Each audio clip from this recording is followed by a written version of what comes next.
जो मोक्ष को है चाहता, विषयों को विषवत त्याग तू।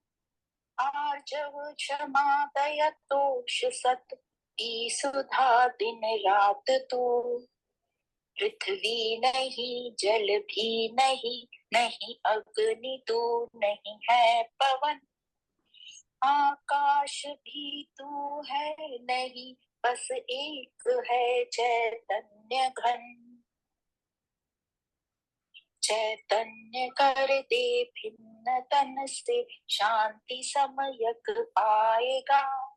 होगा तुरंत ही सुखी, बंध मुक्त हो जाएगा।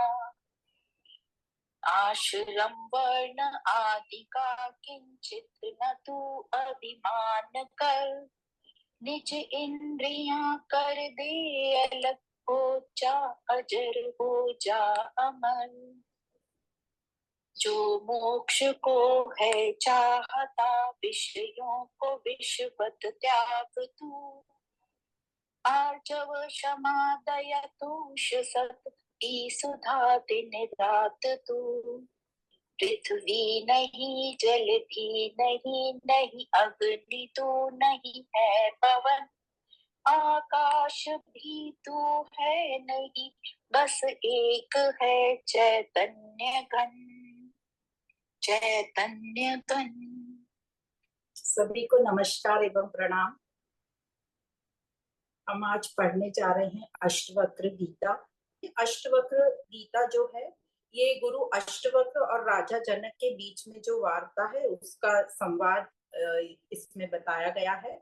तो हम आज से अष्टवक्र गीता में पूरे प्रेम और आदर सहित शुरू कर रहे हैं। और इसमें जो है अद्वैत ज्ञान का उल्लेख है।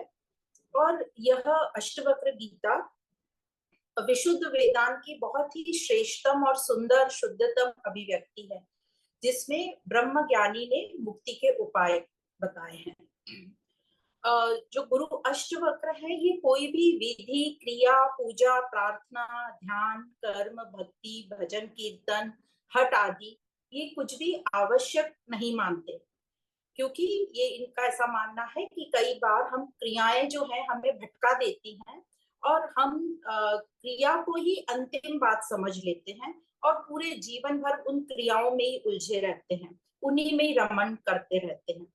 फिर साथ साथ क्रियाओं के साथ हमें अहंकार भी आ जाता है कि हम ये क्रिया कर रहे हैं और हम दिखावे में और आडंबर में फंस जाते हैं। तो इसलिए गुरु अष्टवक्र सीधा ज्ञान की बात करते हैं। तो ये जो क्रियाएं और विधियां बताई जाती हैं इसमें कई बार मनुष्य धार्मिक तो दिखाई देता है पर उसमें कोई उपलब्धि नहीं हो पाती उसकी। और अष्टवक्र जी का कहना है कि उपलब्धि के लिए तो सिर्फ बोध मात्र ही पर्याप्त है। तो वो एग्जाम्पल देते हैं, जैसे अंधकार को हटाने के लिए क्या किया जा सकता है। सीधा इलाज है उसका कि एक दीपक प्रज्वलित कर लो या एक टॉर्च जला दो, तो अपने आप ही अंधकार चला जाएगा, सब प्रकाश ही प्रकाश हो जाएगा।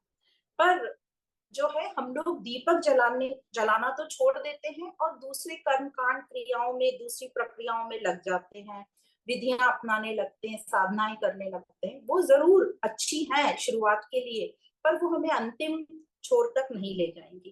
तो अष्टवक्र जी कहते हैं केवल ज्ञान का प्रकाश ही पर्याप्त है। अब बात आती है कि ये जो अंधकार हो गया ये हुआ हमें क्यों। ये हमारे अंदर जो अज्ञान आया है, ये अज्ञान ही कारण है अंधकार का। अब अज्ञान के कारण क्या हुआ है कि हम जो है अपने आप को भूल गए हैं। और भूलने का मतलब है कि हम भूल गए कि हम कौन हैं।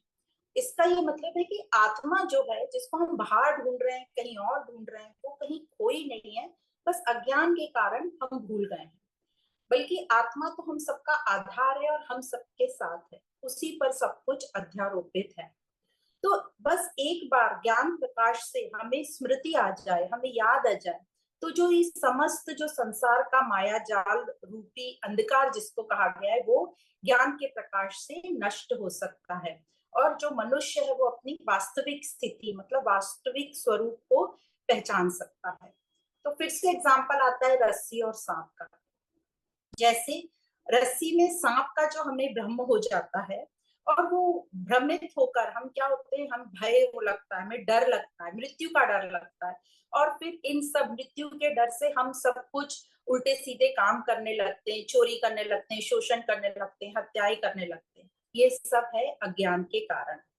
तो अधिकतर जो लोग हैं उनको जो है कर्म समझ में आता है, पूजा पाठ समझ में आता है, पर जो जिज्ञासु होते हैं, जो सही में मुक्ति चाहते हैं, जो बंधन से मुक्ति चाहते हैं, जो प्रज्ञावान होते हैं, जो विद्वान होते हैं, जिनमें श्रद्धा होती है, समर्पण होता है, वही ज्ञान को ग्रहण कर पाते हैं। तो इसी लिए जो अष्टवक्र गीता है, इनका जो उपदेश है अष्टवक्र जी का, ये साधारण लोगों या सामान्य लोगों में इतना प्रचलित नहीं हो पाया, क्योंकि अष्टवक्र जी जो है सत्यों को पूरी जो है नकारते हैं, वो घटाने की विधि बताते हैं, निगेशन की, कि मैं ये नहीं हूं, मैं ये नहीं, जो भी कुछ हमें दिखाई दे रहा है वो हम नहीं है, नेति नेति की प्रक्रिया बताते हैं। और यहाँ पे जो बताया जिज्ञासु कौन है, राजा जनक। तो जिज्ञासु के रूप में राजा जनक है और गुरु है अष्टवक्र। अब कई लोगों को क्वेश्चन आता है कि अष्टवक्र गीता और कृष्ण की जो भगवत गीता है, इसमें क्या फर्क है।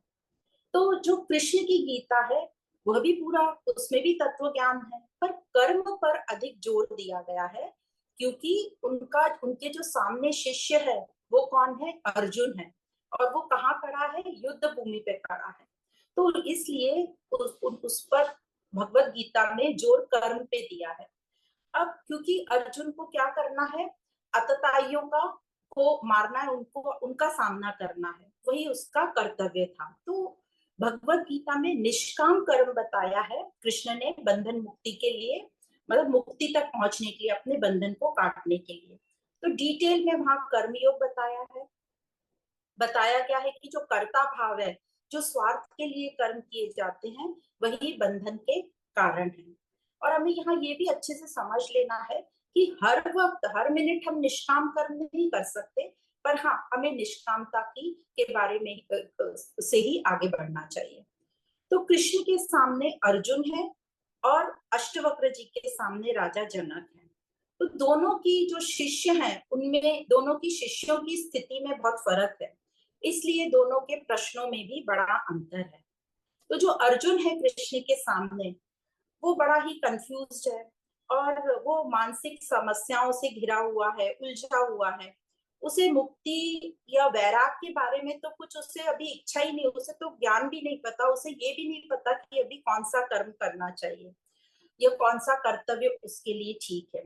इसलिए वहां पर कृष्ण ने, याद होगा कि शुरुआत में सांख्य योग में आत्मा का भी, तत्व का भी ज्ञान दिया, और उसके बाद साथ साथ कर्म योग, ज्ञान योग, भक्ति योग, सब कुछ बताया गया।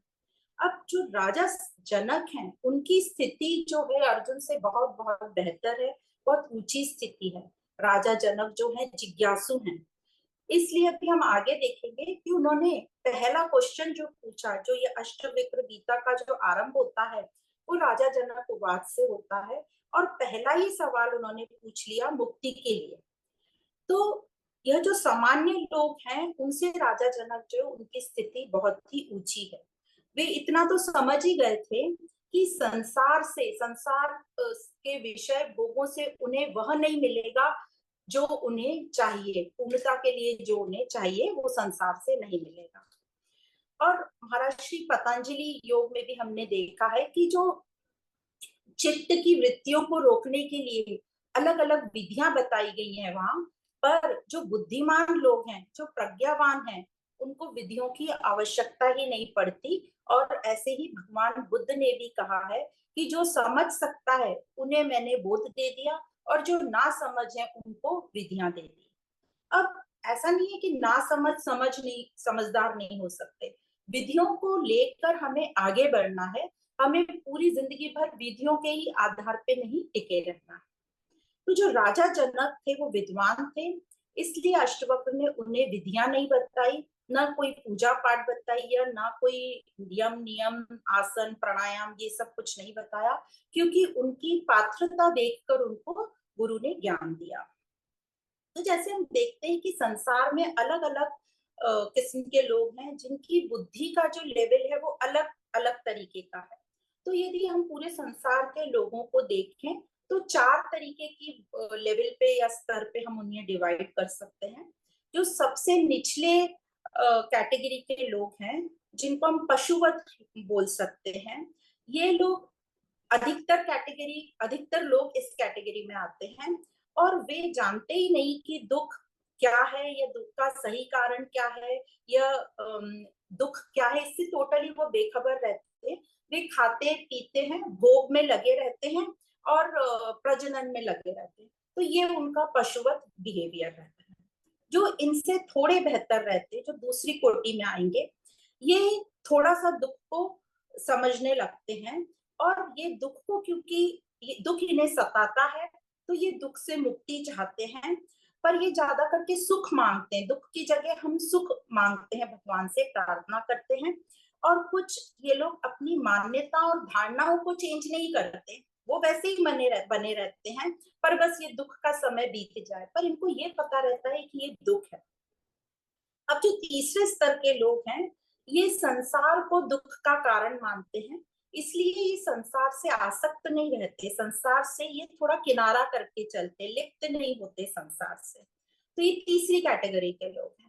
और जो चौथी कैटेगरी के लोग हैं, ये समझ जाते हैं कि संसार भी दुख का कारण नहीं है, बल्कि हमारी जो अज्ञानता है, अहंकार है, यह है दुख का कारण, आसक्ति दुख का कारण है। और जो लोग ये समझ जाते हैं वो मुक्ति को प्राप्त हो जाते हैं।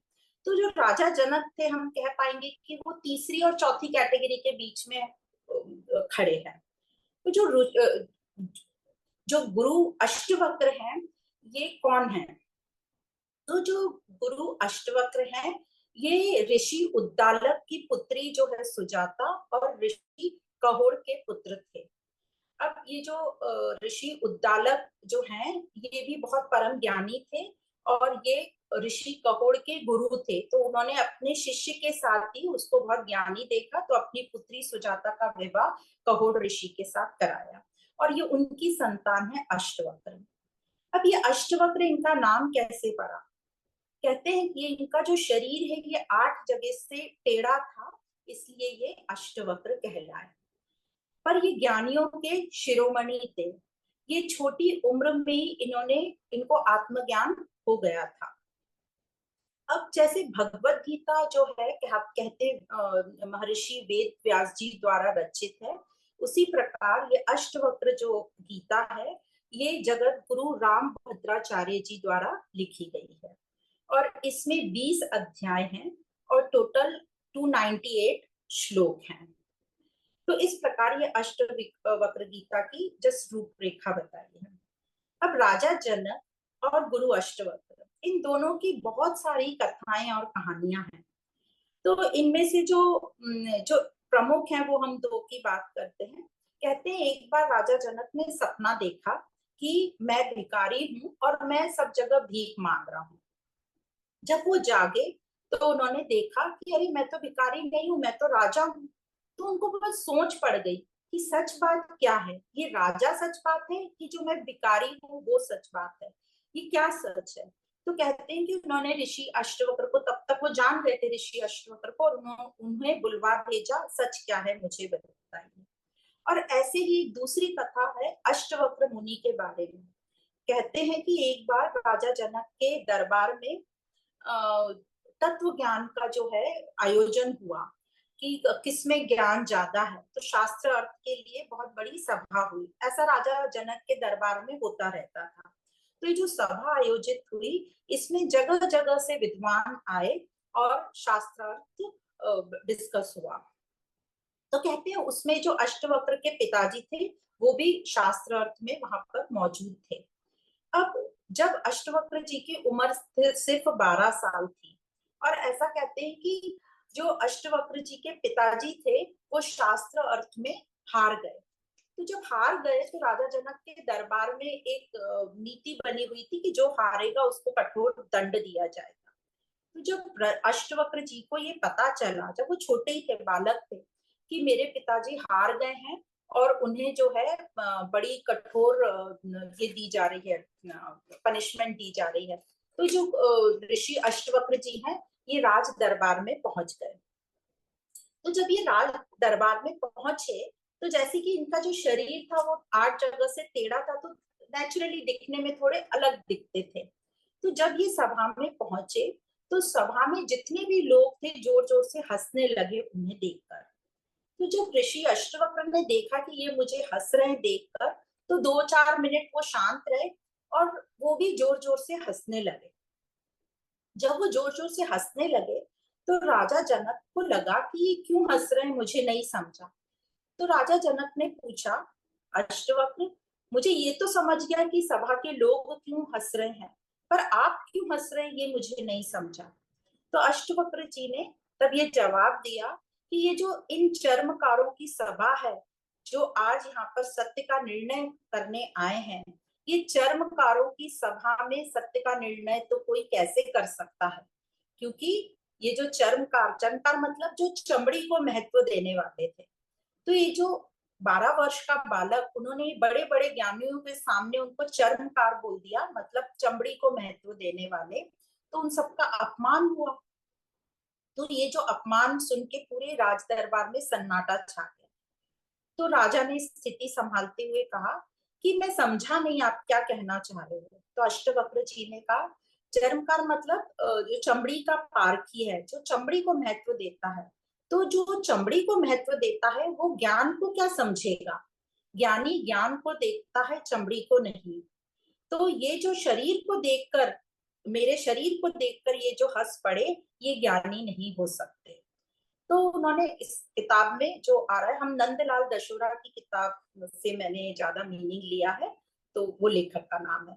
तो उसमें एग्जाम्पल दिया है कि जैसे मंदिर टेढ़ा हो, मंदिर टेढ़े होने से आकाश को कोई फर्क नहीं पड़ता, क्योंकि जो आकाश है वो नित्य है, शाश्वत है, अविकारी है। पर जो मंदिर है वो अनित्य है। तो उसी प्रकार जो आत्मा है हमारी, वो निर्लिप्त है, नित्य है, अविकारी है। तो जो आत्मा है उसको शरीर के धर्म से कोई लेना देना नहीं है। तो वो जो आत्मा है, शरीर के धर्म से वो कोई विकार नहीं ले लेती है, उसका कोई संबंध नहीं है। तो इस प्रकार अष्टवक्र ने सबको जब चर्मकार बोला, तो राजा जनक को बहुत ही आश्चर्य हुआ कि इतना छोटा सा बालक और इतनी। तो उनको ये भी उन्होंने बताया कि जो ज्ञानी होता है उसकी दृष्टि आत्मा की तरफ रहती है, और जो अज्ञानी होता है उसकी दृष्टि चर्म दृष्टि रहती है, मतलब बाहर के फिजिकल अपीयरेंस पे और पूरी प्रकृति पे। तो जनक राजा बहुत ही प्रभावित हुए और उन्होंने अष्टवक्र को अपने सिंहासन पर बैठा दिया, और खुद जो है नीचे बैठकर शिष्य की तरह उन्होंने अपनी जिज्ञासा का समाधान अष्टवक्र जी से किया। और यही जो वार्ता है इन दोनों के बीच, राजा जनक और अष्टवक्र जी के बीच, वो आज हमारे सामने अष्टवक्र गीता के रूप में आई है। तो इस प्रकार एक छोटी सी रूपरेखा है अष्टवक्र गीता की। तो जो पहला प्रकरण है अष्टवक्र गीता का, यह जनक उवाच, राजा जनक के क्वेश्चन से शुरू होता है। और यहाँ श्लोक ना बोल के सूत्र बोला है, सूत्र 1। तो सूत्र 1 हम संस्कृत में पढ़ लेंगे, इस प्रकार है। पहला प्रकरण, विषयों का परित्याग कर आत्मा अथवा चैतन्य में स्थित होना ही मुक्ति है। तो सूत्र 1, जनक उवाच इस प्रकार है। कथम ज्ञानम वाप्नोति, कथम मुक्तिर्भविष्यति, वैक्यम च कथम प्राप्तम एतत् ब्रूहि मम प्रभो। अर्थात राजा जनक ने ज्ञान प्राप्ति एवं मुक्ति हेतु अष्टवक्र के सामने जिज्ञासा की, हे प्रभु, ज्ञान कैसे प्राप्त होता है, मुक्ति कैसे होती है और वैराग्य कैसे प्राप्त होता है, यह मुझे कहिए। तो इस प्रकार जनक राजा का जो उपदेश, जो प्रश्न शुरू हुआ है, पहला ये प्रश्न है, उसमें मुक्ति पूछ लिया है। तो जैसे हम देखते हैं कि अध्यात्म में ज्ञान का अर्थ होता है आत्मज्ञान, और आत्मज्ञान को ही ज्ञान माना जाता है, बाकी सब ज्ञान को जानकारी मानी जाती है। ज्ञान वही श्रेष्ठ कहलाता है जो हमें बंधन मुक्त करे, मतलब हमें मुक्ति दिलाए, हमें फ्रीडम दिलाए, स्वतंत्रता दिलाए। और कहते हैं शिक्षा वही उचित होती है जो हमें जीने की कला सिखाए। तो यह अध्यात्म, यह आत्मा ही सबका आधार है। और आत्मा और फिर ब्रह्म क्या, लोगों को क्वेश्चन आता है। तो जब हम इंडिविजुअल व्यष्टि चेतना की बात करते हैं तो उसको आत्मा कहा जाता है, और जब हम समष्टि चेतना की बात करते हैं तो उसे ब्रह्म कहा गया है। दोनों का तत्व एक ही है जो सबका आधार है, और आत्मज्ञान को ही परमात्मा का ज्ञान कहा जाता है। हमने सभी उपनिषदों में देखा परमात्मा का ज्ञान या सत्य का ज्ञान जैसे डायरेक्ट तो कुछ होता नहीं है, पर हम सत्य को या परमात्मा को कैसे जानते हैं? नेति नेति की प्रक्रिया से, मतलब निगेशन की, कि जो भी तुझे दिखाई दे रहा है, यह शरीर या मन, बुद्धि, अहंकार, सब कुछ जो भी मुझे इन आंखों से दिखाई दे रहा है, इंक्लूडिंग ये मेरा शरीर, ये मैं नहीं हूँ। तो बस ये असत को हमें नकारना है। तो और इस प्रकार हम जो सत्य तक पहुंचेंगे। और जो सत्य है, आत्मा है, वो नित्य है, शाश्वत है और सनातन है। तो इसी को कहते हैं स्वयं को जान लेना, या स्वयं का साक्षात्कार होना, या आत्मज्ञान। और इसी ज्ञान को मुक्ति कहते हैं, जब हम बंधन से छूट जाते हैं, जब हमारा अज्ञान नष्ट हो जाता है, हमारी सारी जो भ्रांतियां हैं, गलत धारणाएं, मान्यताएं हैं, वह सब जब मिट जाती हैं, तभी हमें शांति का अनुभव होता है। उसी को कहते हैं प्रशांति या आनंद की स्थिति। और तभी कहते हैं साक्षी हो जाना या सिर्फ दृष्टा मात्र रह जाना। तो जब आधार को जान लिया जाता है तो ये जो पूरा संसार का प्रपंच है ये हमें समझ जाता है। तो यहाँ हम ऐसे बात करें, पहले संसार को समझते हैं जो कि हमें दिखाई देता है इंद्रियों से, और उनको हम समझते हैं कि ये हम नहीं है, ये हम नहीं है, क्योंकि ये सब परिवर्तनशील है। और ऐसे नकारते नकारते हम सब तक पहुंचते हैं। और यह जो नकार है, नेति नेति है, जो घटाया जाता है, ये सिर्फ और सिर्फ ज्ञान से ही पॉसिबल है। इसके अलावा ये कहीं और से पॉसिबल नहीं है। तो जो आत्मज्ञान की हम बात कर रहे हैं, इसके लिए जो पहली क्वालिफिकेशन है, जो पहली चीज हमें चाहिए, वो है वैराग्य। और वैराग्य का मतलब सब छोड़ छाड़ के जंगल में भाग जाना या घर छोड़ देना नहीं है, बल्कि आसक्ति का त्याग। आसक्ति मतलब अटैचमेंट, जो हम लिप्त हो जाते हैं, जो सब पे निर्भर रहते हैं, जो हम उन्हीं को सब कुछ मान लेते हैं, उन्हीं को बहुत महत्व देते हैं, इंपॉर्टेंस देते हैं। तो आसक्ति ही इसका कारण है। तो आसक्ति का त्याग बताया है। और आसक्ति का क्या कारण है? आसक्ति का कारण है अहंकार, जो अज्ञान से आ गया, मतलब अपूर्णता। हमें पूर्ण फील नहीं होता, हमें हमेशा अधूरापन लगता है। वो भी क्यों? क्योंकि हम भूल गए इसलिए।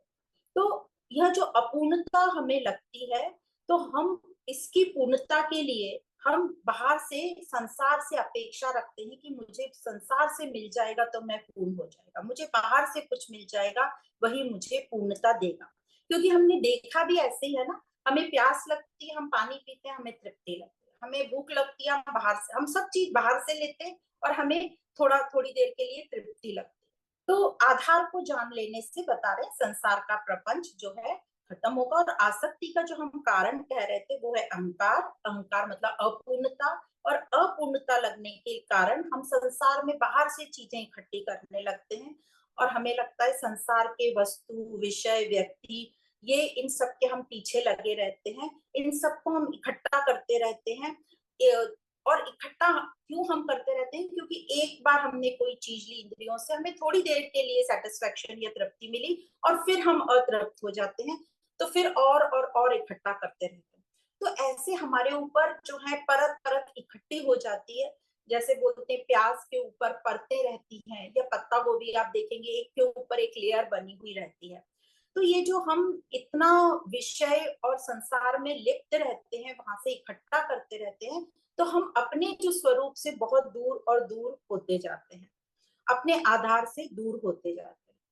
तो जैसे हमने 7वें अध्याय भगवद गीता में भी पढ़ा था कि ये जो अहम है, ये समझ लो आप बीच में है, एक तरफ है संसार और एक तरफ है परमात्मा। अब ये जो अहम है बीच में, इसको कुछ चाहिए, कोई आधार पूर्ण होने, क्योंकि ये भूल गया है।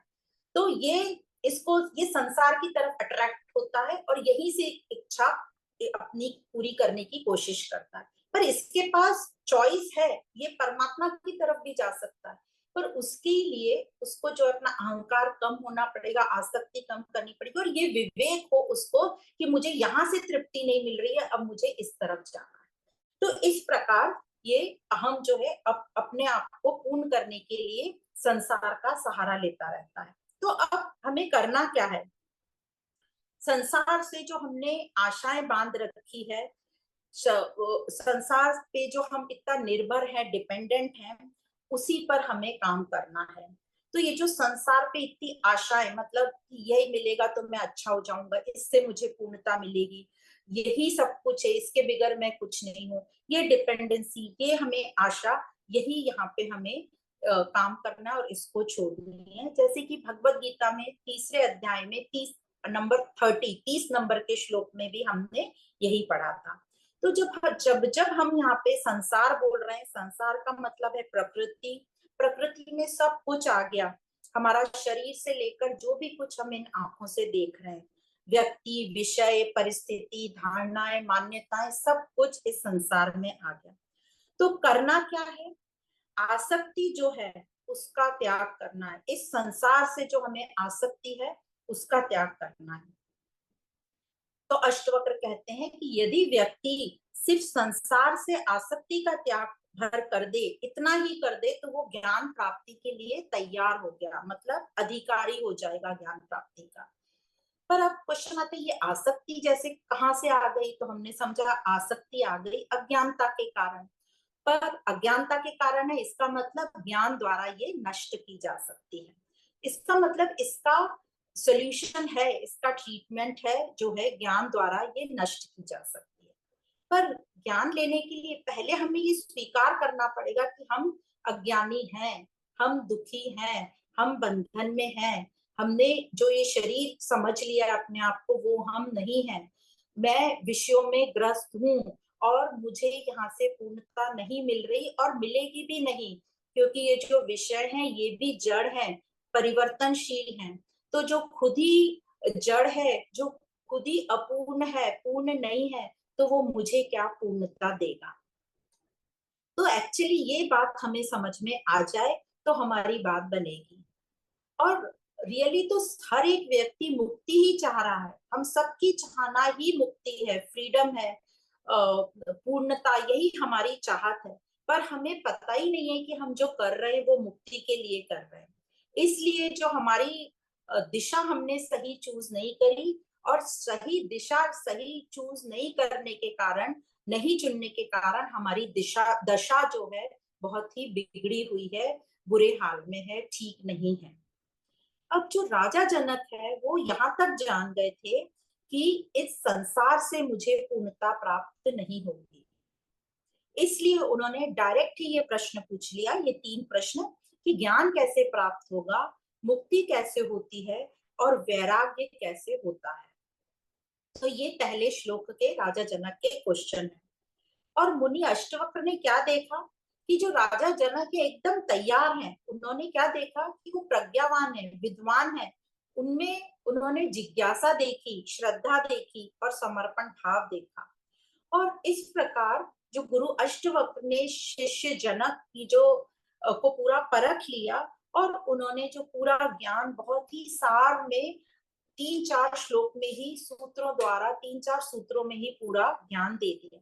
तो हम देखेंगे अष्टवक्र गीता में 4-5 सूत्रों में ही पूरा ज्ञान हो जाता है। उसके जो आगे की जो पूरी वार्तालाप है वो सिर्फ एग्जाम्पल, दृष्टांत द्वारा हमें समझाने के लिए है, या कहते हैं कि अष्टवक्र मुनि और पक्का राजा जनक को करते हैं ये पूरे अष्टवक्र गीता के जो बाकी के सूत्र हैं उनके साथ। तो सबसे पहले राजा अष्टवक्र ऋषि अष्टवक्र ने बताया, वैराग्य बताया, जो कि हम अभी आगे के श्लोक में देखेंगे। जो ज्ञान और मुक्ति का जो रहस्य है वैराग्य, उसके बारे में बात आती है। तो अब हम पढ़ेंगे श्लोक सूत्र नंबर 2, अष्टवक्र उवाच। पहला प्रकरण, सूत्र 2, अष्टवक्र उवाच। मुक्तिम इच्छसि चेत तात विश्याम विश्वत्यज क्षमा आर्जव दया तोष सत्यम पीयूषवत भज। अर्थात यदि मुक्ति चाहते हो तो विषयों को विष के समान छोड़ दो और क्षमा, सरलता, दया, संतोष एवं सत्य का अमृत के समान सेवन करो। तो इस प्रकार अष्टवक्र ने एक ही वाक्य में वैराग्य क्या है बता दिया। अब हम देखते हैं कि हाँ, शुरुआत ही एकदम ऊंचे लेवल से हुई है।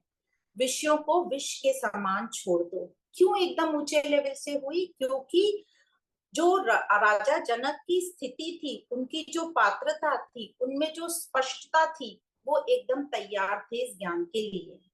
और क्यों कहा कि विषयों को त्याग दो?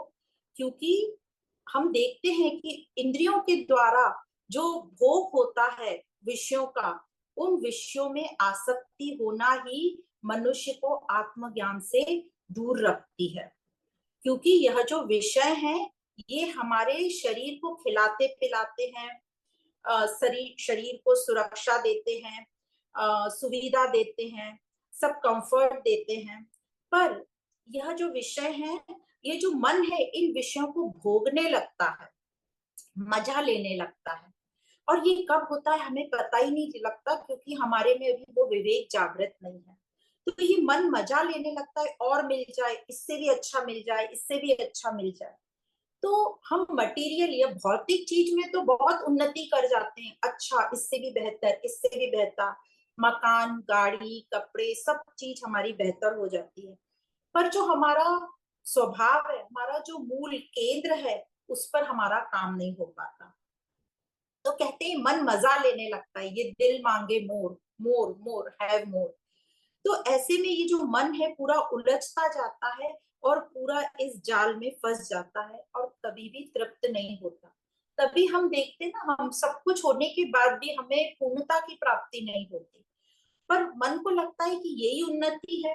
सबको लगता है, बाहर के लोग, समाज भी कहते हैं उन्नति। हम क्या बोलते हैं, किसने कितनी उन्नति कर ली? जिसने बहुत पैसा कमा लिया, बड़ी बड़ी फैक्ट्री, बड़े बड़े अवधि, अच्छे कपड़े, डिजाइनर, ये सब, उसको हम उन्नति मानते हैं।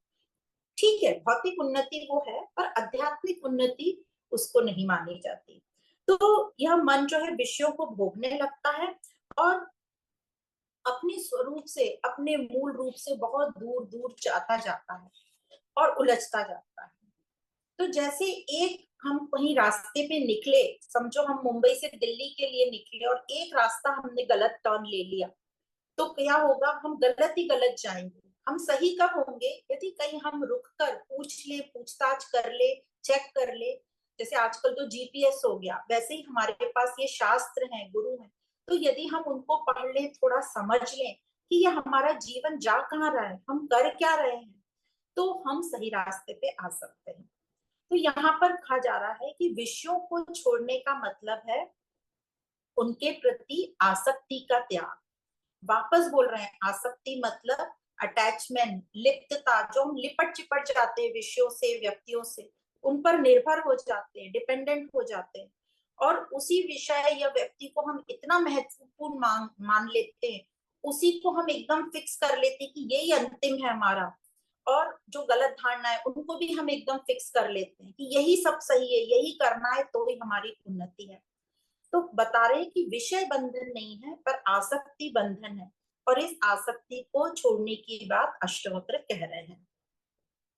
फिर से बता रहे हैं कि अष्टवक्र जो है, ये नहीं कह रहे कि खाना पीना, कपड़े, घर छोड़ दो, बल्कि वो कह रहे हैं कि ये प्रकृति और संसार को तो हम छोड़ भी नहीं सकते।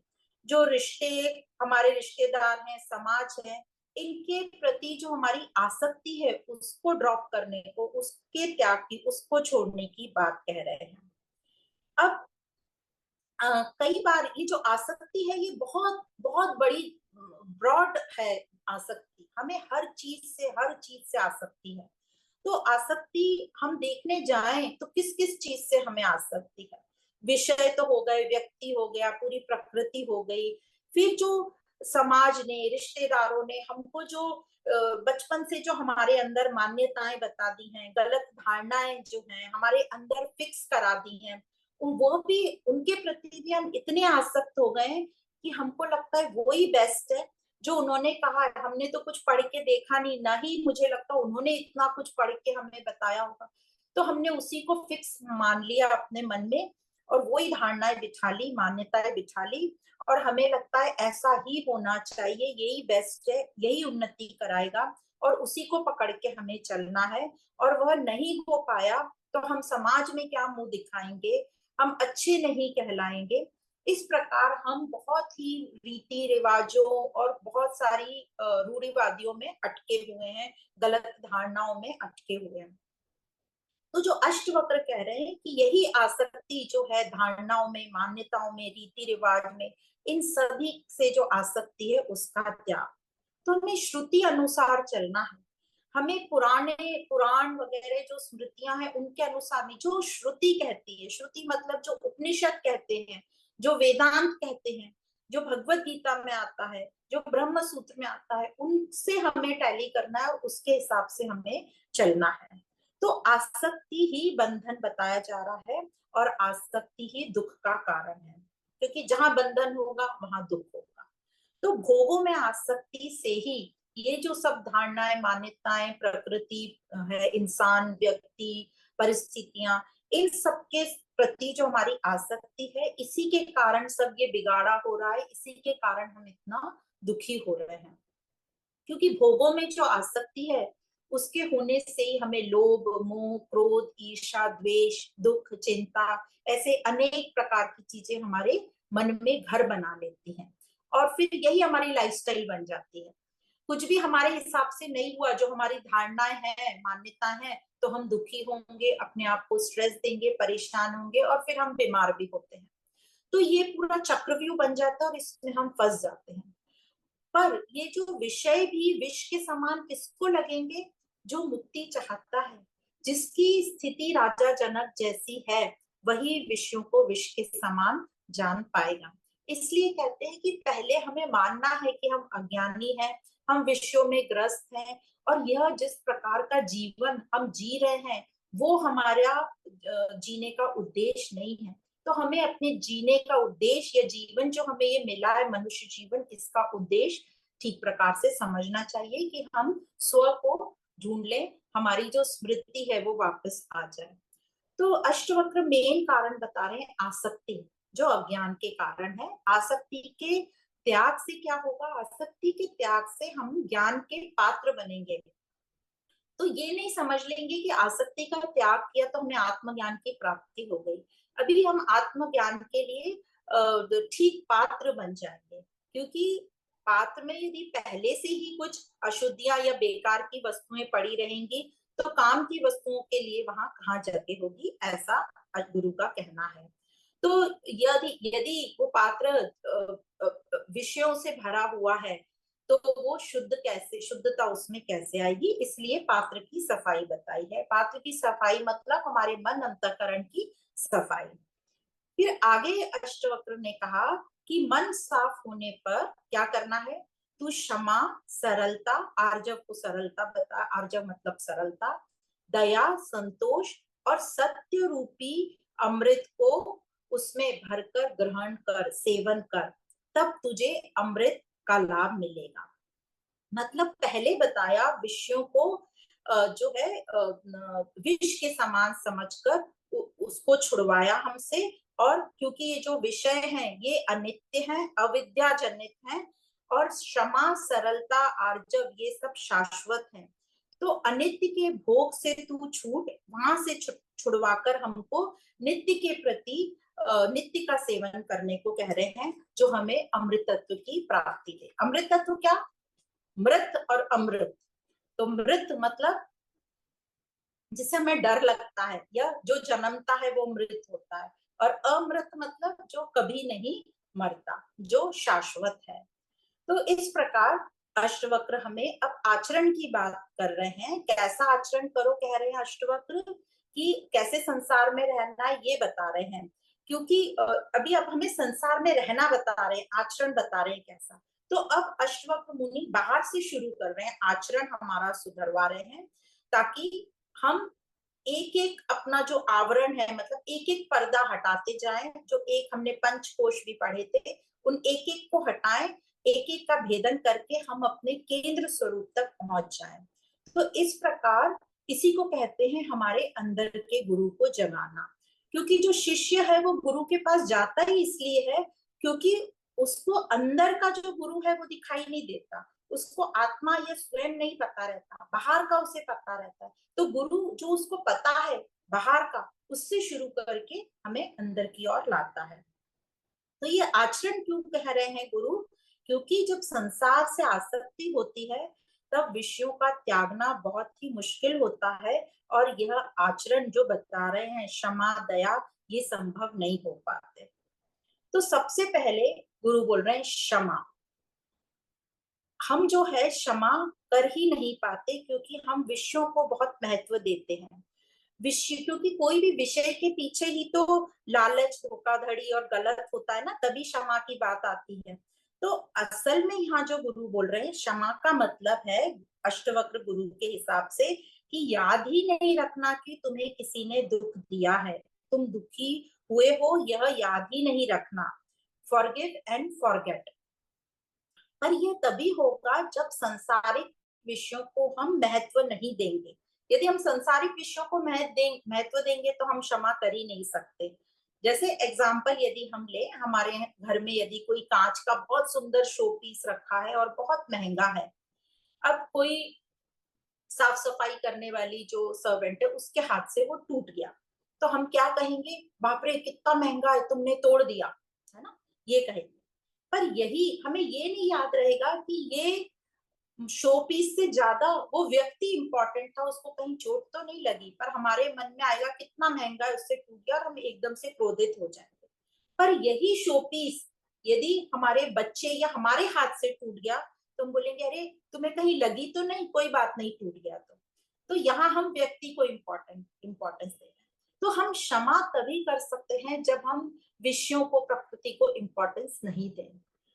यदि हम संसार को, विषयों को बहुत इंपॉर्टेंस देंगे तो हम दुखी ही होंगे, क्योंकि उनके लिए संसार बहुत बड़ी चीज है, फिर क्षमा कर ही नहीं पाएंगे। तो हम जो बोलते हैं हमने उसको क्षमा कर दी, वह हम सिर्फ दिखावे के लिए बोलते हैं, ऊपरा ऊपरी बोलते हैं, पर मूल आधार में तो हम कह देते हैं कि मैंने क्षमा कर दिया, छोड़ो इस बात को, भगवान देख ही लेगा, भगवान देख रहा है। ये हमारी प्रक्रिया होती है।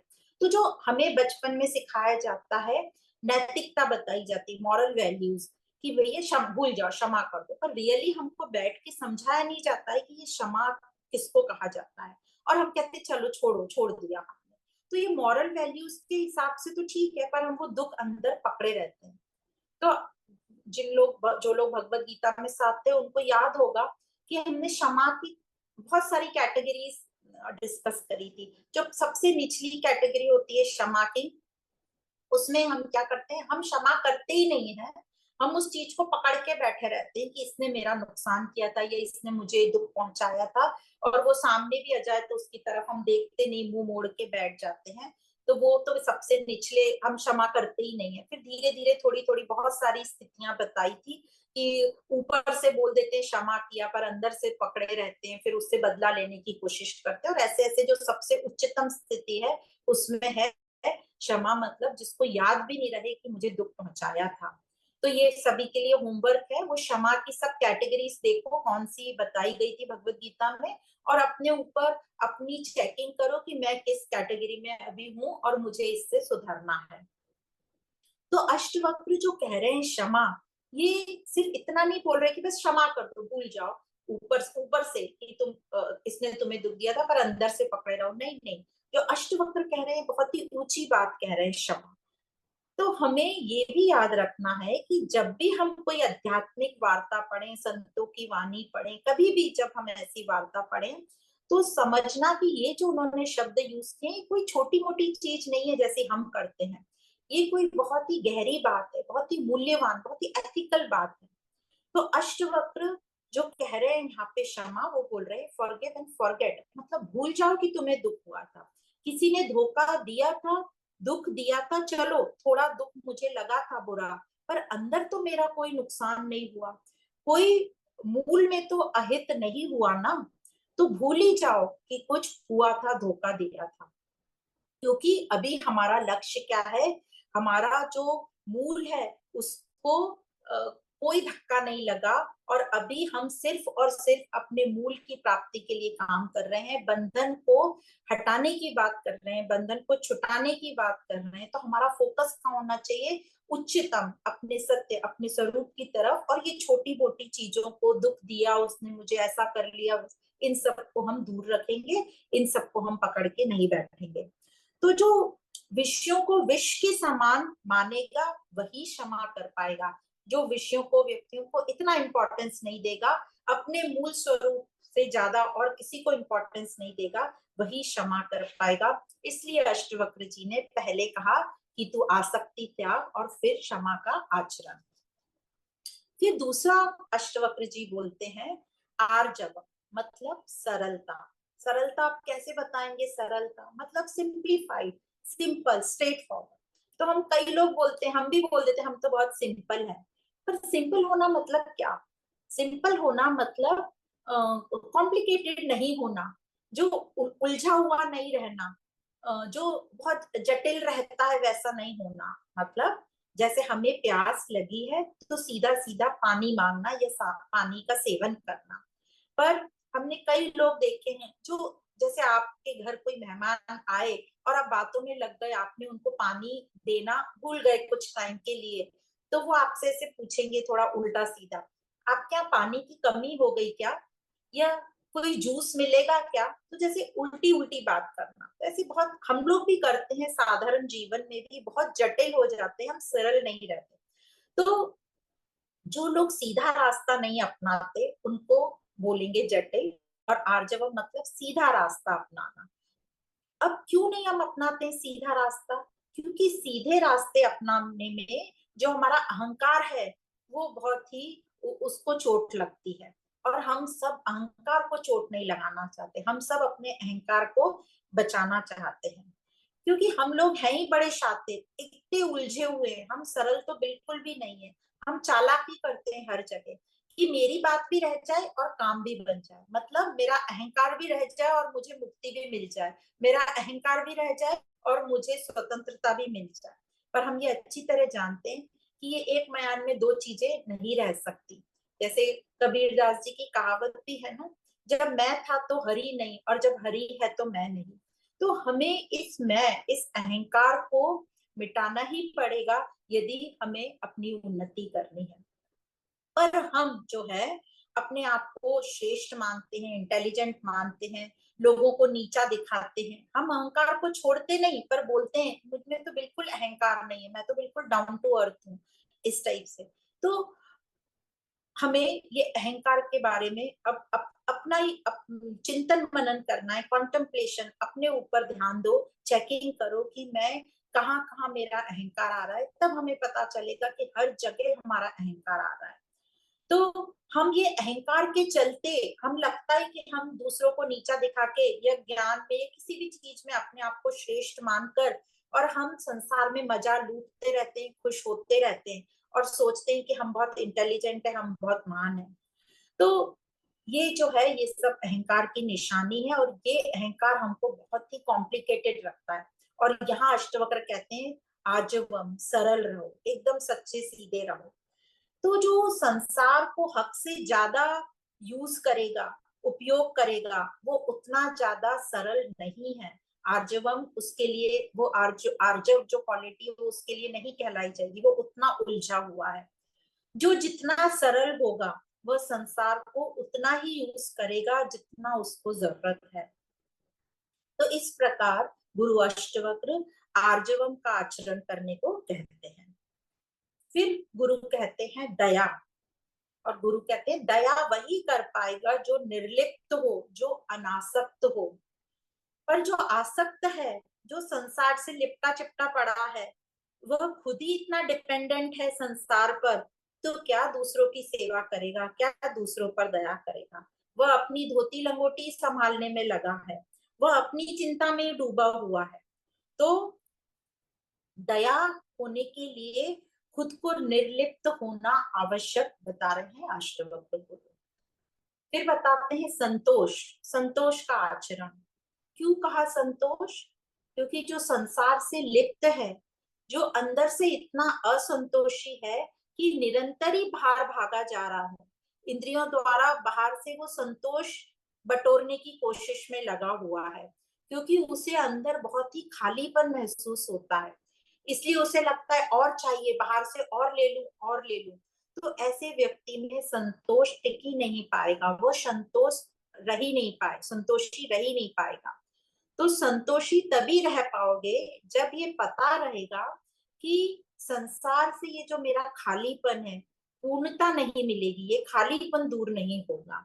इसलिए पहले ही अष्टवक्र ने कह दिया, विषयों को विष के समान त्यागो, मतलब आसक्ति को त्यागने की बात जो हो रही है। और फिर बाद में अंत में अष्टवक्र कहते हैं, सत्य का करो। संसार तो असत्य है और सत्य वह होता है जो नित्य है, सत्य एक ही है, और हम सब उस सत्य को पाने की कोशिश कर रहे हैं या समझने की कोशिश कर रहे हैं। तो बार बार यही बता रहे हैं कि आत्मज्ञान या उपनिषद या कोई भी ग्रंथ हमारे सत्य नहीं बताते, वो क्या बताते हैं कि मिथ्या क्या है, असत्य क्या है, ताकि हम उसे नकार दें और ऑटोमेटिक हम सत्य को जान पाए। तो सत्य वह है जो नित्य है, जो बदलता नहीं है, जो शाश्वत है। तो जैसे ये बात समझ में आ गई कि संसार जो है परिवर्तनशील है, धोखा देने वाला है, मिथ्या है या असत है, पल पल में बदलता रहेगा, तो जो व्यक्ति नित्यता चाहता है, जो मुक्ति चाहता है, वह संसार को जान लेगा और वह समझ जाएगा संसार से मुझे पूर्णता नहीं मिलने वाली, पर मुझे संसार में ही रहना है, क्योंकि जो शरीर की जो पूरी चीज है वो तो सब मुझे प्रकृति से ही लेनी है। पर वो संसार से लिप्त नहीं होगा, वो संसार से थोड़ा थोड़ा किनारा करने लगेगा, हटेगा, लिप्त नहीं होगा। और इंद्रियों को वो बाहर ज्यादा विचरने नहीं देगा, मतलब बाहर इंद्रियों को भागने नहीं देगा, मतलब वो बाहिर्मुखी से अंतर्मुखी होगा। अंतर्मुखी होना मतलब अपने अहंकार को पकड़ेगा, अपने अपना अवलोकन करेगा, अपना चेक करेगा, तो अपनी इंद्रियों को संभाल के रखेगा, कहाँ कहाँ मेरी आसक्ति है उस पर काम करेगा। जैसे भगवत गीता में सेकेंड अध्याय के 58 नंबर के श्लोक में बताया था, कछुए की तरह, जैसे कछुआ अपने सारे पैर अंदर की ओर ले लेता है, क्योंकि उसको समझ गया कि बाहर से मेरा जो है काम नहीं होने वाला है, तो समेट लेता है।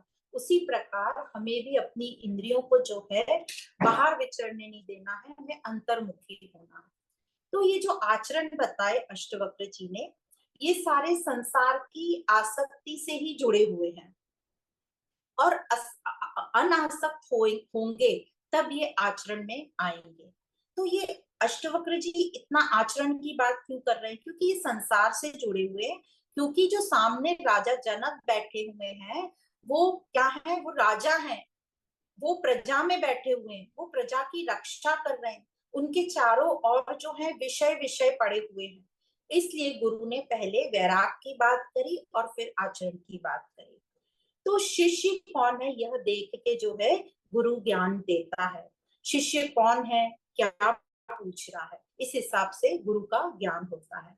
तो यहाँ जो शिष्य हैं वो है राजा जनक, और वो सीधा ही पूछ रहे हैं मुक्ति के बारे में, मुक्ति पूछ रहे हैं, मतलब बंधन है, और बंधन संसार विषयों में है, आसक्ति के कारण है विषयों से। इसलिए राजा मुनि अष्टवक्र ने एकदम सार में उन्हें उत्तर दे दिया कि विषयों को विष के समान छोड़ दो, तो आसक्ति का तो त्याग कर, और ये क्षमा, दया, संतोष और सत्य का आचरण कर। तो इस प्रकार ये जो दो श्लोक आज हमने पढ़े अष्टवक्र गीता के, पहला जो श्लोक था वो था जनक उवाच, जिसमें राजा जनक ने अष्टवक्र जी से सीधा क्वेश्चन किया, प्रश्न किया कि ज्ञान कैसे होगा प्राप्त, मुक्ति कैसे मिलेगी और वैराग्य कैसे होगा।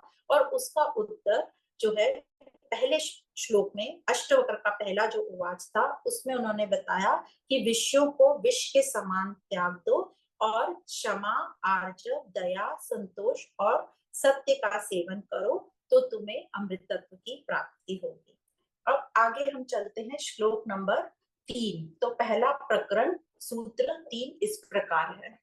पहला प्रकरण सूत्र 3, न पृथ्वी न जलम न अग्निर न वायु धौर्य व भवान एषां साक्षिणम आत्मानं चिद रूपम विद्धि मुक्तये। मतलब कह रहे हैं गुरु कि तुम न पृथ्वी हो, न जल हो, न अग्नि हो, न वायु हो और न ही आकाश हो।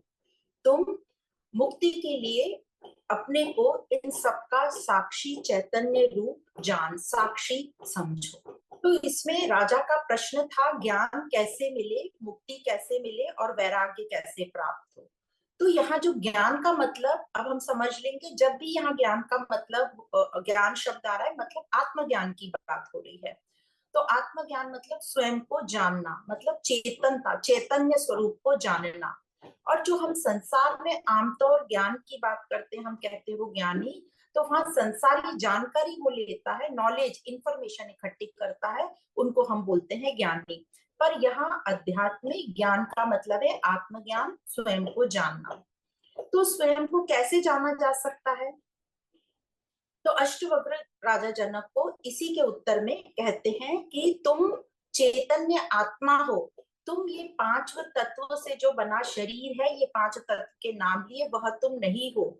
यह जो शरीर मन बुद्धि है, जिसको तुम समझते हो कि मैं हूं, यह सिर्फ स्थूल है, इसलिए हमें दिखाई पड़ता है और हम ये मान बैठते हैं कि ये हम हैं।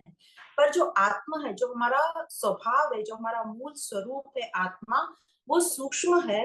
और उसका ज्ञान न होने के कारण हमें ऐसा भ्रम हो जाता है कि यह जो शरीर है यह मैं हूँ, और यही सबसे बड़ा अज्ञान है। तो यदि ये तीनों प्रश्नों का एक लाइन में उत्तर समझें, तो कहा जा रहा है कि यही अज्ञान है, जो हम है नहीं उसको हमने मान लिया कि वो हम है। मतलब अहंकार को या शरीर को मान लिया कि हमें, यही सबसे बड़ा अज्ञान है। और इसी को कह रहे हैं अष्टवक्र कि तू शरीर नहीं है। और इस संसार में अज्ञान का मतलब बता रहे हैं कि वो तूने जो भ्रम से मान लिया, भ्रमित होकर मान लिया, वह जो है वो झूठा ज्ञान है। और झूठे ज्ञान को कहा है अज्ञान। तो संसार में अज्ञान का मतलब हम क्या कह देते हैं कि उसको कुछ जानकारी नहीं है, कुछ नहीं जानता। पर अध्यात्म में अज्ञान का मतलब क्या है? गलत ज्ञान या झूठा ज्ञान। जैसे शरीर को या अहंकार को हमने आत्मा मान लिया, तो कुछ नहीं जानना तो कुछ होता ही नहीं है, हम कुछ ना कुछ तो जानते ही हैं। और स्वयं के बारे में गलत धारणा, गलत जान लेना ही अज्ञानता है। तो अष्टवक्र मुनि इसी भरम को हटाने के लिए कह रहे हैं कि तू ना पृथ्वी है, ना जल है, ना अग्नि है, ना आकाश है। तू इन पांचों तत्वों में से नहीं है। मतलब ये पांचों तत्व से ही हमारा शरीर बना है और तू वह नहीं है। तो एक वर्ड में बोल दिया, तू शरीर नहीं है। अब ये बात आती है कि यदि हम ये नहीं है तो फिर हम क्या है? जैसे हमने 5 कोश पढ़े थे, जब शंकराचार्य जी ने कहा शिष्य से कि तू ये भी नहीं है, तू ये भी नहीं, ये कोश भी नहीं है, तो फिर उत्तर आता है फिर क्या है? तो यहाँ पर एक जवाब दे दिया गुरु ने कि तू चिद रूप है। मतलब जो इन पांचों से बिल्कुल अलग है, भिन्न है। ये जो पांच हैं ये भौतिक हैं, नष्ट होने वाले हैं, और तू इनसे भिन्न है, चैतन्य रूप है। तो अब हमें कोई तो सहारा चाहिए, तो हमें बता दिया कि तू चिद रूप है, चैतन्य रूप है। नहीं तो कहते हैं ऐसे कि यह बोलने की भी जरूरत नहीं की थी कि चिद रूप है, सिर्फ इतना ही काफी था कि तू शरीर नहीं है। और यह जो चिद रूप का है, जो चैतन्य रूप तुझे कहा है, यही संपूर्ण जगत का आधार है। और यही चैतन्य तू है, तू वही चैतन्य है। अब मुनि कह रहे हैं कि ये जो अज्ञानता है, जो गलत ज्ञान, यही बंधन है। और क्या जैसे हमने समझा कि भौतिक को मान लिया कि ये मैं हूं, भौतिक को अपना स्वरूप मान बैठा। और जब हम गलत धारणा मान लेते हैं, फिर तो गलत चीज को सच मान लेते हैं, फिर आगे हम जो भी मानेंगे वो सब गलत ही गलत होगा। और जैसे ही हमने अपने आप को भौतिक मान लिया, शरीर या अहंकार या अहम, तो हम, हमारे सामने यह स्थूल जगत भी खड़ा हो जाता है। अब बात यह है कि कई जन्मों से हम अपने आप को ये भौतिक ही मान रहे हैं। तो हमारी आदत पड़ गई है, भ्रांति से, गलत धारणा से, जो भी हम समझे, हमारी आदत पड़ गई है इसी शरीर या अहंकार को मैं समझना। तो अब अष्टावक्र गुरु कह रहे हैं कि इसको तू मिटा और तू अपने आप को समझ कि तू चैतन्य स्वरूप है, साक्षी चैतन्य रूप है, और यही तुझे जानना है, यही तुझे समझना है, तेरी भ्रांति तुझे मिटानी है, और कोई साधना है नहीं, और ये ज्ञान ही है जो तेरा भ्रम नाश करेगा, और जरूरत भी नहीं है और किसी ज्ञान की। और यदि तू इस पूरे दृश्य प्रपंच का साक्षी बन जाएगा, दृष्टा भर बन जाएगा, तो तुझे तभी बोध हो जाएगा और किसी की जरूरत नहीं है। अब ये बोध हमें कैसे होगा? क्योंकि ये अज्ञानता से हमने जो है मैं मान लिया, और ये अज्ञानता से मैं से मेरा आ गया। तो ये अज्ञानता से आया है, तो ये ज्ञान से जा भी सकता है। मतलब मेरा मन, मेरी बुद्धि, मेरा घर, मेरा परिवार, मेरा देश, मेरा मेरा जो हमें आ जाता है, ये हमें आया है अज्ञानता से, तो ये ज्ञान से जा भी सकता है। और फिर जब ये मेरा चला जाता है, मेरापन चला जाता है, तो सिर्फ क्या बचता है? मैं। और फिर यह जब मैं भी मिट जाता है, तो उसे कहते हैं अद्वैत, या हम आम भाषा में कहते हैं कि जीवात्मा का परमात्मा से मिलन हो गया। पर ये जो बोलते हैं हम मिलन, ये एक्चुअली मिलन नहीं होता है। मिलन तो मतलब दो चीजें जुड़ गई, जिसको हम योग कहते हैं। योग मतलब जुड़ना, वैसे हम आम भाषा में योग ही बोलते हैं। पर यहाँ पर जो होता है अपने आप को जानना, ये मिटने पर होता है। किसके मिटने पर? अपने अहंकार के मिटने पर। क्योंकि ये आत्मा तो है ही है, इसके ऊपर हमने उपाधि डाल ली एक अहंकार की। तो अब मिटाना किसको है? अहंकार के मिटते ही अब एक ही बचता है। तो अब ये हमें समझना है, मिलते नहीं। जीवात्मा और परमात्मा जो है ये मिलते नहीं, यहाँ प्लस नहीं होता, एडिशन नहीं होता।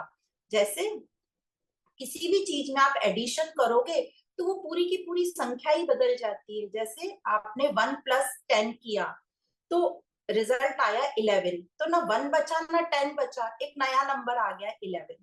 तो इसमें क्या होता है? जीवात्मा मिट जाती है और सिर्फ परमात्मा तो रहता ही रहता है, और जीव परमात्मा को कोई फर्क नहीं पड़ता, पर सिर्फ जो आत्मा है, जीवात्मा है, अहंकार है, वो मिट जाती है। और इसी को कहते हैं आत्मज्ञान। तो यहाँ पे घटाई होती है, जुड़ाई नहीं होती। जो गलत धारणा है वो घट जाती है। तो वही हमें करना है, जो गलत धारणाएं हैं उस भ्रांतियों को, उनको मिटाना है। अब यहाँ पर ये क्यों कहा गया है कि तुम देह नहीं हो, मतलब भौतिक नहीं हो? क्योंकि जो देह है वो प्राकृतिक है, प्रकृति से आई है, और हम जो है प्रकृति से मुक्त होना चाह रहे हैं। हम कितने बेचैन हैं, सब कुछ करके भी हम बेचैन हैं, और हम ये चाह रहे हैं कि हमें कब मुक्ति मिले। मतलब हम मुक्ति तो शब्द नहीं यूज करते, हम यूज करते हैं कि हम कब फ्री हो जाएं, हम बंधनों से कब मुक्त हो जाएं। तो यदि हम प्रकृति ही होते, हम देही होते, मतलब देह ही होते, शरीर ही होते, तो हम इसी प्रकृति में आनंद और शांतिपूर्ण जीवन व्यतीत करते। मतलब हमारे में मुक्ति की चाहना ही नहीं होती, जिज्ञासा ही नहीं होती। पशुओं की तरह रहते, साथ सोते और खाते, और अपना विकास तो सोचते भी नहीं। जैसे हमने देखा पशुओं का अपने विकास के बारे में नहीं सोचता, वो सिर्फ भोगता है, सोता है, खाता है और अपना विस्तार करता है।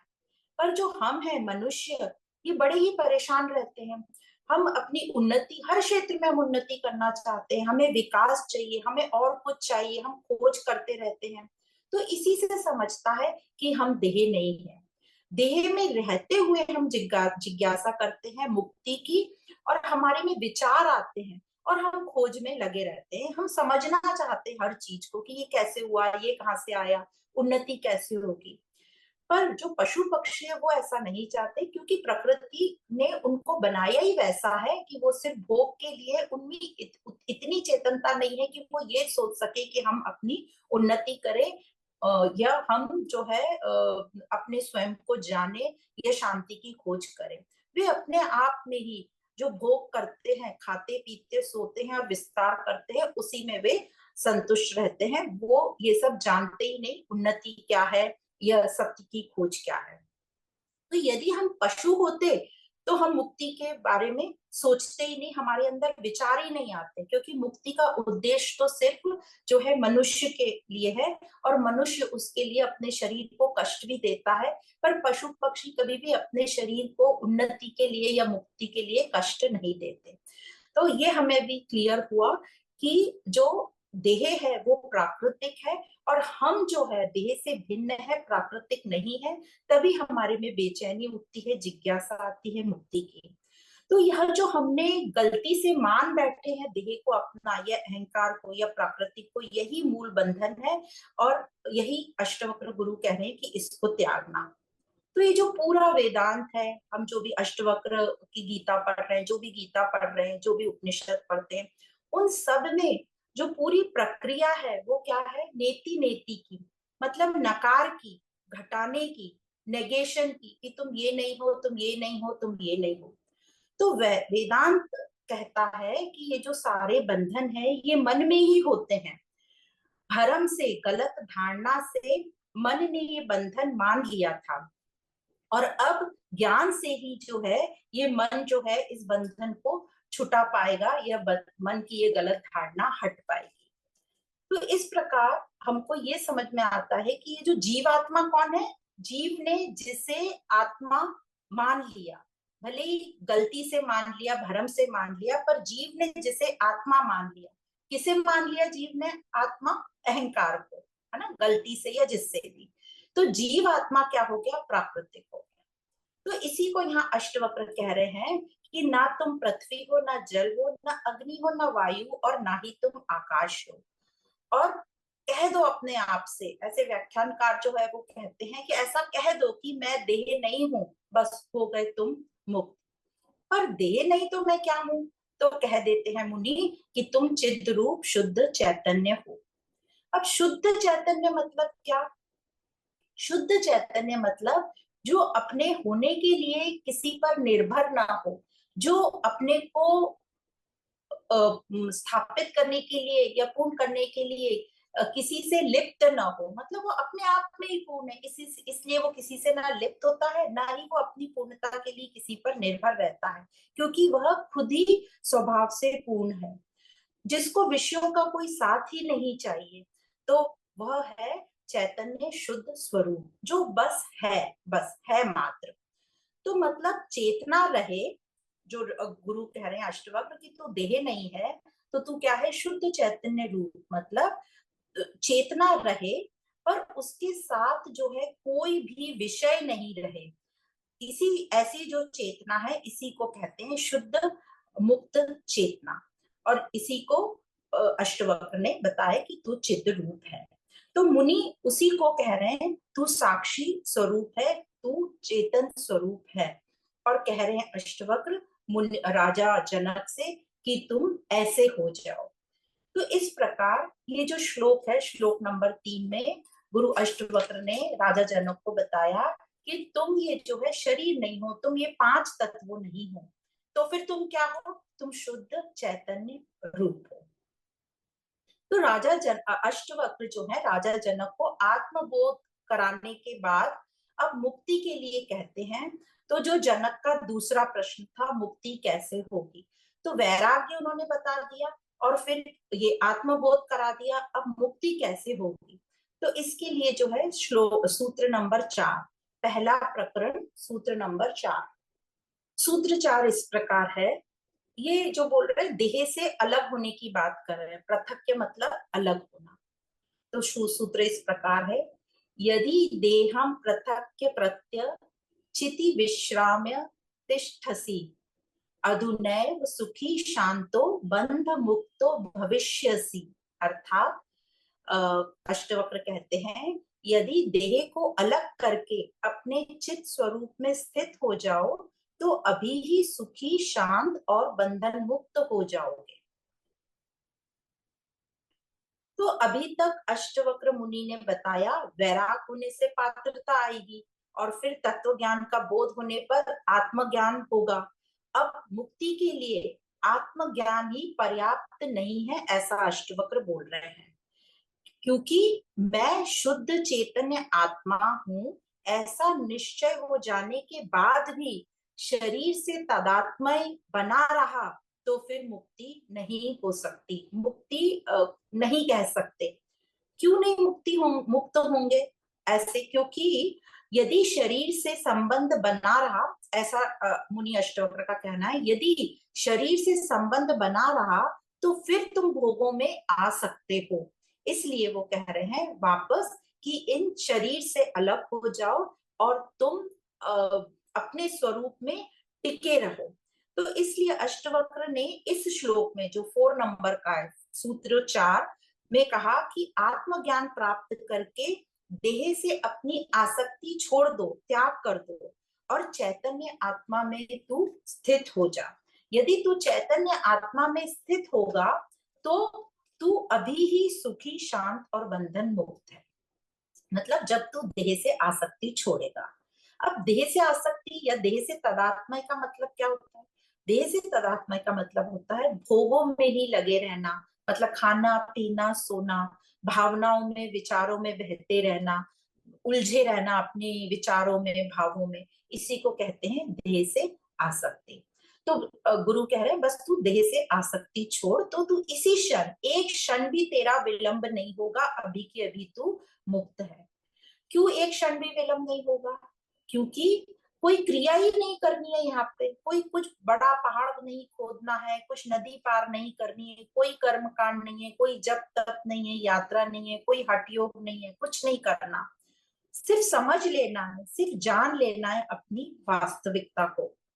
जैसे कहते हैं अंधेरे में भरम हो गया था, रस्सी हमें सांप लग दिख रही थी क्योंकि अंधेरा था, अज्ञान था। जैसे ही उजेला हुआ साफ साफ दिखाई पड़ गया कि वो रस्सी है। कितना टाइम लगा? एक क्षण की भी देरी नहीं हुई। तो बस ऋषि कह रहे हैं कि बस समझ लेना कि शरीर नहीं है हम, जान लेना इस बात को अच्छे से, होशियारी से, ईमानदारी से अपने जीवन को देखो, इस जगत को देखो। यदि हम शरीर होते तो शरीर की वासनाएं कामनाएं पूरी होती तो हम भी तृप्त और शांत फील करते, पर ऐसा हमने होते हुए तो नहीं देखा। मतलब हम शरीर तो नहीं है, टेम्पररी कुछ देर के लिए हमें लगता है, पर वो हम क्योंकि शरीर से इतने आसक्त हैं कि शरीर की तृप्ति हमें लगता है हमारी तृप्ति है। तो शरीर तो तृप्त हुआ पर हमारी तो बेचैनी खत्म नहीं हुई। तो अब इस अज्ञान, मतलब जो गलत धारणा थी हमारी, जो इसको बोला गया झूठा ज्ञान, इसको त्याग दो। तो कैसे करेंगे इसका त्याग? तो सभी का ऐसा कहना है, और यहाँ ऋषि अष्टवक्र भी कह रहे हैं कि शरीर को एक उपकरण, एक इंस्ट्रूमेंट की तरह देखो। इसी शरीर में सब हो रहा है, भूख लग रही है, प्यास लग रही है, काम वासनाएं आ रही हैं, भाव आ रहे हैं, विचार आ रहे हैं, ये सब की सब जो है शरीर की गतिविधियां हैं। और ये जो शरीर है प्राकृतिक है, इसे वैसे ही देखना कि ये सब एक मशीन है और इसमें ये सब हो रहा है। ध्यान से देखना इन सब, ध्यान से इस जगत को देखना, पर इनसे आसक्त मत होना, इनसे तादात्म्य ना होने देना। यह है देह के, जो आत्मा है वो देह की साक्षी। तो इस प्रकार पूरे जगत को दृष्टा भाव से, साक्षी भाव से पूरे जीव को, पूरे जगत को और इस जीवन को देखो, तभी आनंद में रहेगा। अब ऐसा कैसे कर सकते हैं? तो सभी मुनियों का कहना है ऐसा करना बिल्कुल पॉसिबल है, हम कर सकते हैं, बस हमें अपना जो है सही चुनाव करना है और ये हमारे हाथ में, हम कर सकते हैं। और यही संबंध है पुरुष और प्रकृति का। हम पुरुष हैं, बाकी सब कुछ जो भी हमें दिखाई देता है, दिखाई देने से मतलब जो पांचों इंद्रियों से हो रहा है, वह सब जो है प्रकृति है, दृश्य है। मतलब हम चेतना है और यह पूरा जगत है। यही संबंध है पुरुष प्रकृति में या चेतना और जगत में। तो हमेशा याद रखना कि हम पुरुष हैं।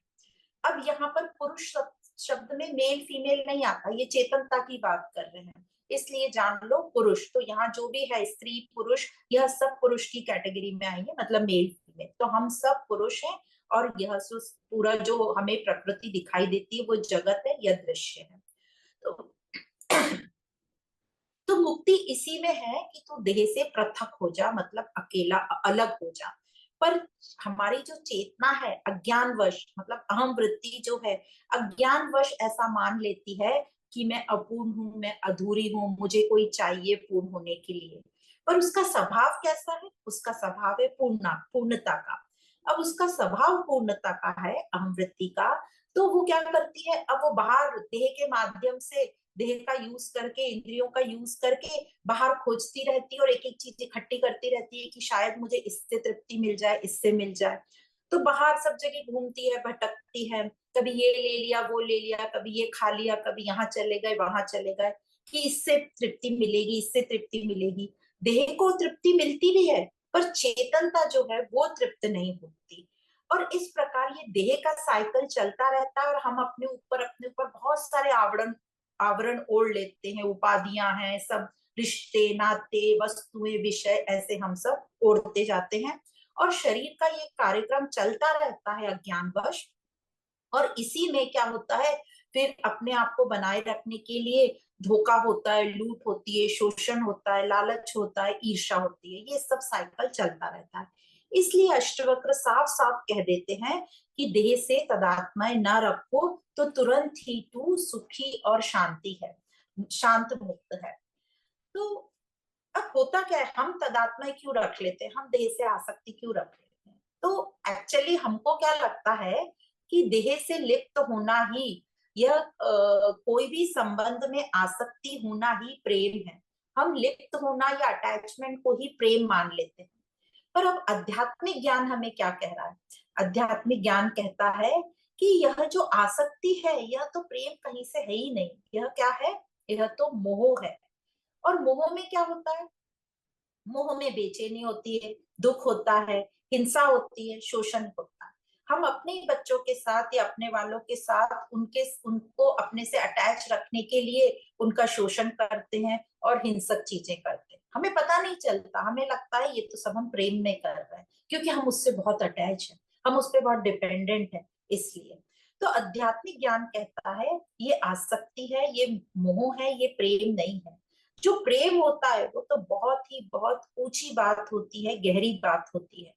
प्रेम में तो मिटना होता है, समर्पण भाव होता है, और प्रेम में फ्रीडम होता है, स्वतंत्रता दी जाती है। तो इस प्रकार अष्टवक्र मुनि कह रहे हैं, देह से तू तदात्मय छोड़। तो जो शरीर से आसक्ति रखता है वही बंधन है, यही हमारा सबसे बड़ा बंधन है। आत्मा का कोई बंधन है ही नहीं, वह करता नहीं है, वह सिर्फ दृष्टा है, और दृष्टा कभी भी बंधता नहीं है। तो इस प्रकार ऋषि अष्टवक्र मुनि राजा जनक को बता रहे हैं। और जो शरीर के धर्म है, कर्तापना, भुक्ता बना, लोभ, अहंकार, ये सब जो है, ये सब बंधन है, ये मन के बंधन है।